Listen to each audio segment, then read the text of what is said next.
අද අපි හදන්න යන්නේ රසමනස්ක චීස් කොත්තුවක්. මේ චීස් කොත්තුව ටිකක් වෙනස් විදිහට තමයි අපි අද හදන්න යන්නේ. මුලින්ම තාච්චයක් රත් වෙන්න තියලා මේ වගේ තෙල් ටිකක් එකතු කරගමු.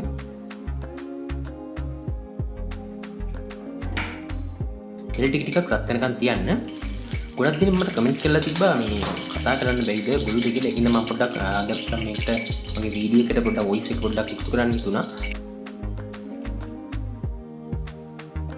හරි, දැන් අපි තෙල් ටික රත් වෙලා තියෙන්නේ. අපි මේකට දැන් ඉඟුරු සුදුලුණු පේස්ට් එක තමයි මේ එකතු කරන්නේ. මේක ඉඟුරු සුදුලුණු බ්ලෙන්ඩ් කරලා හදාගත්තු පේස්ට් එකක්.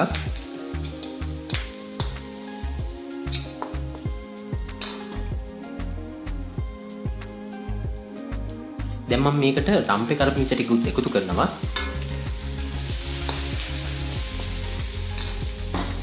හරි, අපි දැන් මේකට ලොකු ලුණු එකතු කරමු. ඊට පස්සේ කැරට්, ගෝවා සහ ලීක්ස් ටික මම එකතු කරනවා.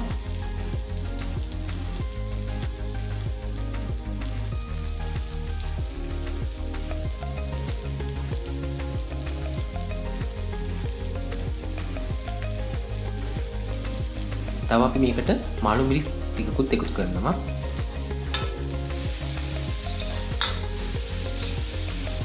මේ එළවලු ටික හොඳින් ටෙම්පරාදු කරගමු.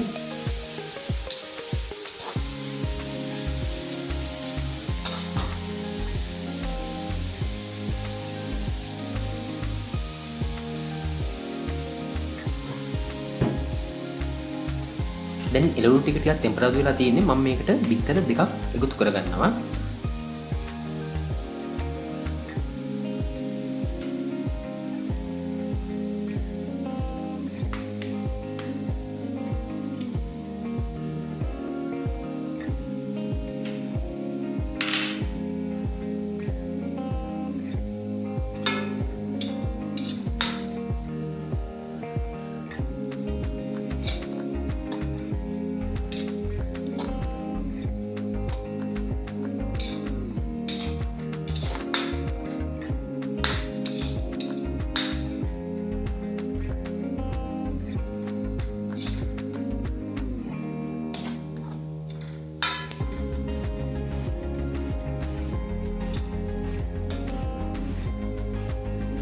ඊට පස්සේ අපි මේකට අවශ්‍ය ප්‍රමාණයට ලුණු, කෑලි මිරිස් සහ ගම් මිරිස් ටිකකුත් එකතු කරනවා.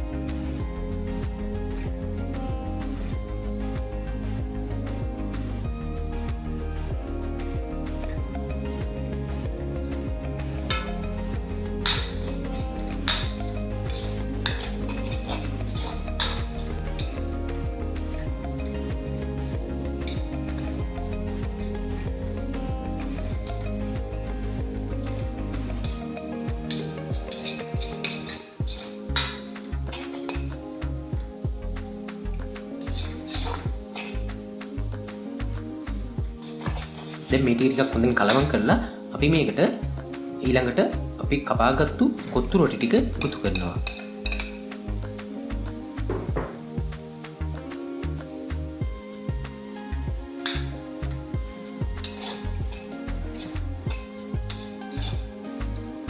දැන් මේ කොත්තු රොටි ටික එළවලුත් එක්ක ටිකක් හොඳින් කලවම් කරලා ටිකක් ටෙම්පරාදු වෙන්න තියන්න.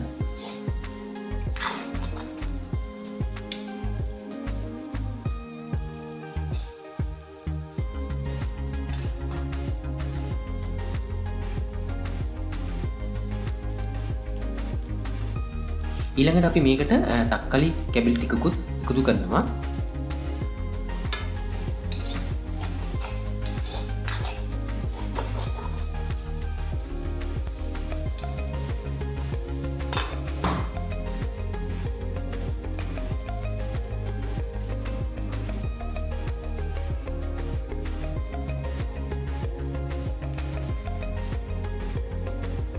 දැන් අපි මේකට චීස් සහ යෝගට් එකතු කරනවා.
දැන් අපි අපේ චීස් කොත්තුව හදලා ඉවරයි.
මේ තියෙන්නේ රසම රස අපි හදපු චීස් කොත්තුව.